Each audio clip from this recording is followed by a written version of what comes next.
Eric Clapton on Atco. This has got Let It Rain on it, which is probably my favorite song of his.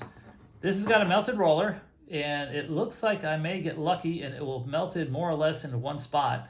I'm going to ask my videographer to get me some rubbing alcohol and a paper towel while I get it open. Finger right here so you can tell if it starts pushing through. Drill number 8 deck screw with the end rounded off.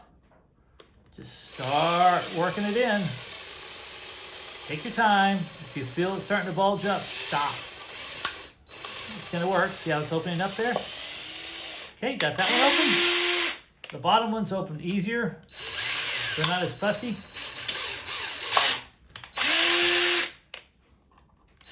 Thank you, videographer.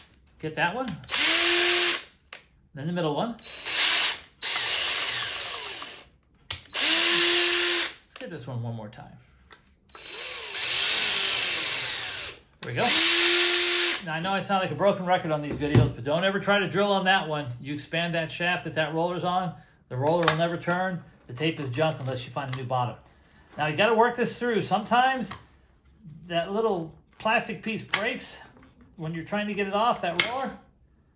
Oh, but it did not. So we got lucky on this one. Now let's get this nasty thing off of here. Gross.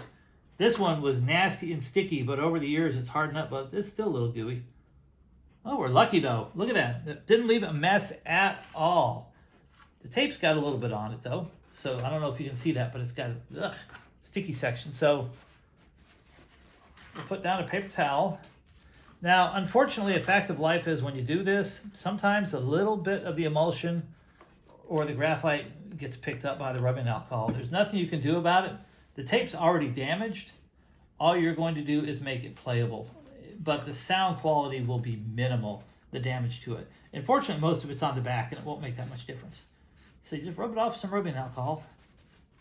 Well, that came off pretty easy. See, a little bit of the gunk came off there, and there's hardly any on the front at all, so we'll just kind of go lightly over it. But make sure you get it, or it will cause a jam, and then you will not have a happy day with your tape.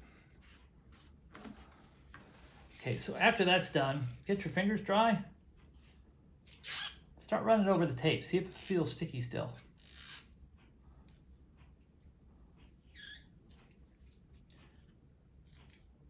A little bit still.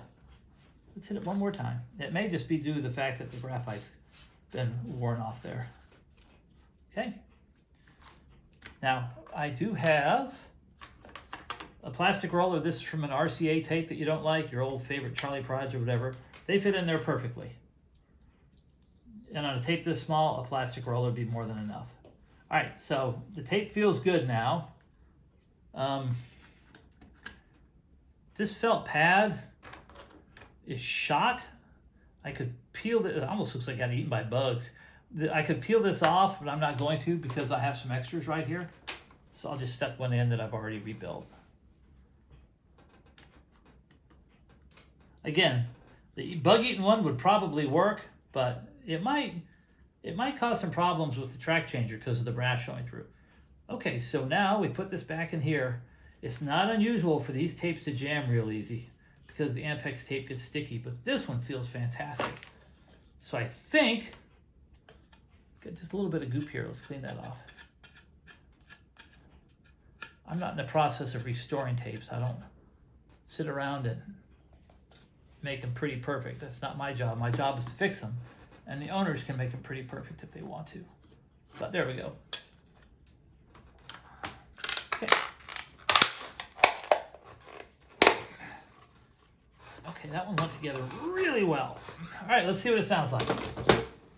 I'll be your box of matches, baby, when you need a light. Now what we'll have to do on this one is we'll have to play it back to the splice and get the splice. But it's playing now. And